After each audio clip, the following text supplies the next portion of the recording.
सहारनपुर के खलासी लाइन इलाके में जो बस्ती है, उस बस्ती में रोहिंग्याओं के रहने की बात सामने आ रही है। जो मामला है सदन में भी गूंजा है। सहारनपुर के जो विधायक हैं राजीव गुंबर, उन्होंने इस मामले को विधानसभा में उठाया और वहां पर रहने वाले लोगों की जांच की मांग की है। इस पर परसों भी हमने खबर दिखाई थी, उसमें जो बीजेपी के नेता थे उनके आरोप थे कि कहीं ना कहीं जो कांग्रेस और सपा के लोग हैं उनकी शह की वजह से वहाँ पर लोग जो है बसे हैं।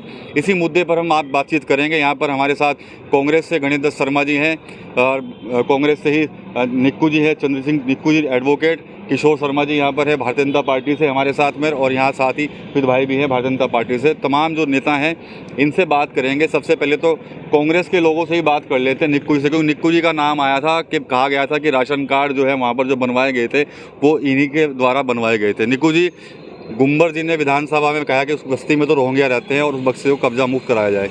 हम जब उस बस्ती में गए तो वहाँ के लोगों ने बताया कि वहाँ के तो राशन कार्ड, आधार कार्ड, वो तो सब आपने बनवाए थे। क्या है पूरा मामला? देखो, राजीव गुंबर हमारे सम्मानित विधायक जी शायद तथ्यों को नहीं जानते।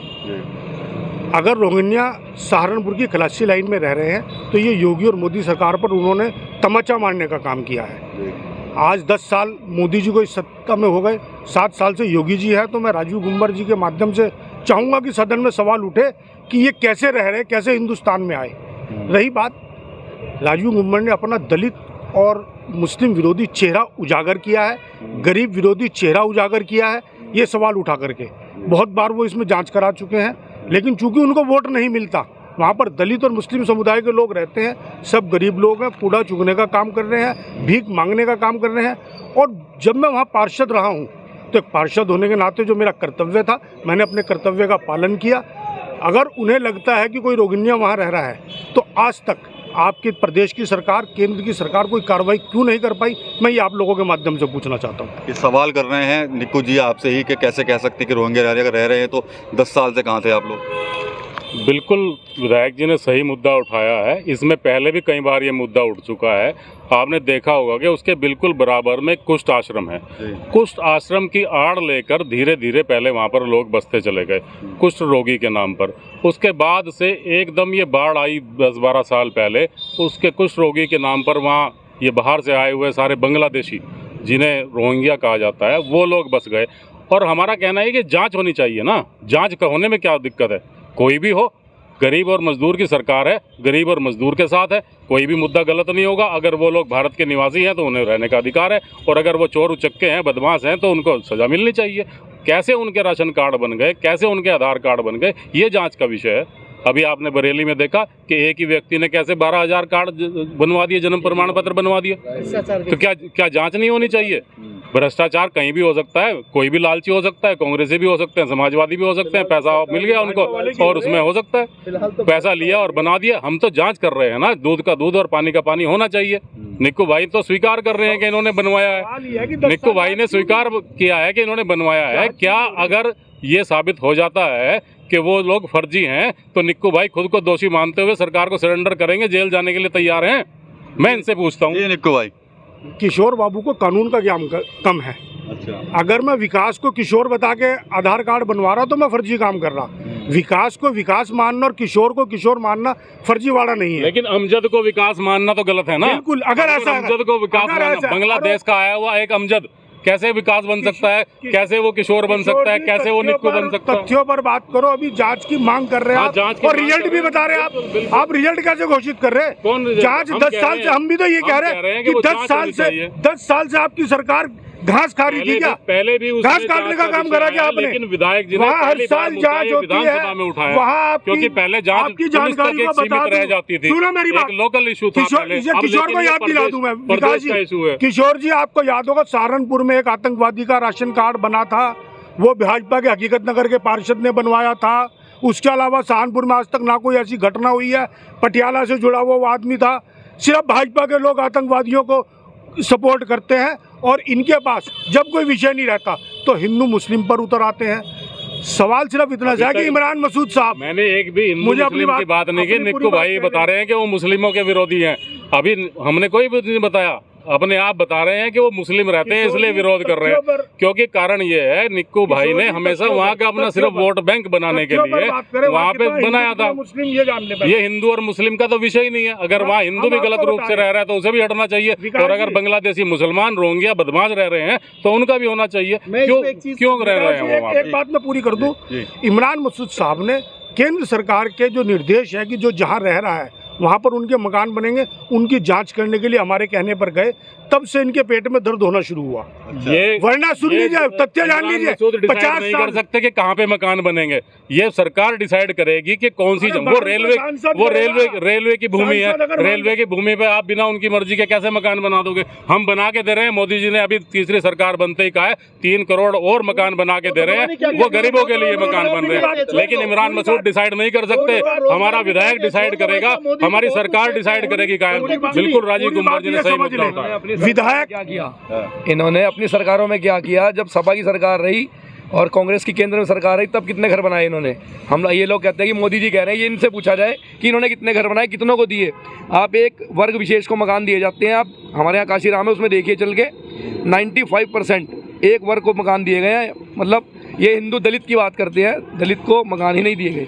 चलिए गणेश जी हैं, कुछ कहना चाहते हैं आप भी? कुछ मैं इनसे पूछना चाह रहा हूँ, इन्होंने भी कहा कि निक्कू भाई क्या संन्यास ले लेंगे राजनीति से अगर वहाँ पे रोहिंग्या निकले। मैं एक पूछता हूँ, वहाँ पे आपने जितने आदमियों से बात की, कोई बिहार का था, कोई आपका क्या नाम छत्तीसगढ़ का था, कोई झारखंड का था, कुछ उड़ीसा के हैं लोग, वहाँ कोई आपको रोहिंग्या दिखाई नहीं दिया। अगर रोहिंग्या वहाँ पे दिखाई नहीं दिया तो क्या हमारे विधायक जी पूरी विधानसभा को बरगलाने और झूठ बोलने के कारण अपना इस्तीफा देंगे? नहीं तो हम मांग करें कि ऐसे विधायक को हमारा नेतृत्व करने का कोई अधिकार नहीं है, उनको इस्तीफा देना चाहिए। करीब 4 लोगों से बात हुई थी, लेकिन अन्य लोग वहाँ से गायब थे। कहीं ना कहीं जब से ये मुद्दा उठाया तो कुछ लोग बता रहे हैं दोबारा बात कर सकते हैं। वैसे आपके और मेरे बात करने से कुछ फायदा नहीं है, वहाँ जांच होनी चाहिए। और वहाँ पे अधिकतर लोग गरीब रहते हैं, इन लोगों की संस्कृति रही है। पहले भी इन्होंने जब ट्रंप नमस्ते इंडिया और ट्रंप इंडिया में आए थे तब बात की थी, तो इन्होंने गरीब आदमियों की बस्ती के सामने दीवार खड़ी करवा दी थी। ये लोग गरीब विरोधी हैं, जहाँ भी गरीब दिखाई देता है इनको वो रोहिंग्या ही नजर आते हैं। एक्चुअली ये लोग जो हैं हर गरीब को रोहिंग्या ही बताते हैं। मैं आपको इसमें एक बात और बता दूं, लगभग 70 साल से वहाँ पर ये बस्ती बसी हुई है। पहली बात, मामला माननीय न्यायालय में जमीन के विवाद का है, वो रेलवे बनाम किसी एक व्यक्ति के बीच में है।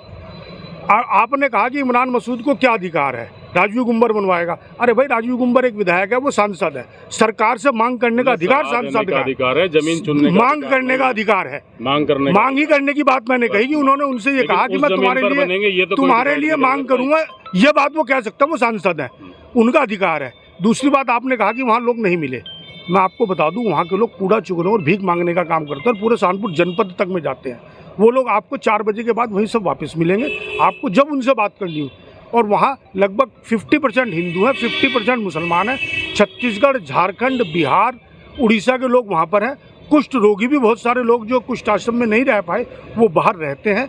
और वहाँ के बच्चे बीटेक कर चुके हैं, नर्सिंग के काम में हैं और बहुत पढ़े लिखे हैं। और जब मैं पार्षद रहा, लगभग 98% लोग, छोटे बच्चे वहाँ शिक्षा ग्रहण करते थे और सबको बिजली का कनेक्शन लेके दिया था। जब मैंने अब से 4-5 साल पहले, तब भी राजीव गुंबर जी ने रोहिंग्या बता के विरोध किया था और जांच तब भी हुई थी।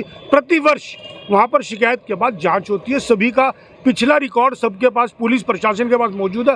राजीव गुंबर जी को स्थानीय प्रशासन से बात करनी चाहिए थी, वो झूठ बोलते हैं। चूंकि उनके ऊपर लोकसभा चुनाव हराने का आरोप है, अपना टिकट पक्का करने के लिए बरगलाने का काम कर रहे हैं। ये तो भारी पड़ रहे हैं इस समय। कुछ और जी क्या जवाब देंगे? क्योंकि इन्हें तो अपना बचाव करना पड़ेगा ना, ये तो उनके सरगना रहे हैं। अच्छा। कांग्रेस के ही कार्यकाल में हुआ। पहले जब बसपा में थे तो बसपा में किया, जब कांग्रेस में थे तो कांग्रेस में किया।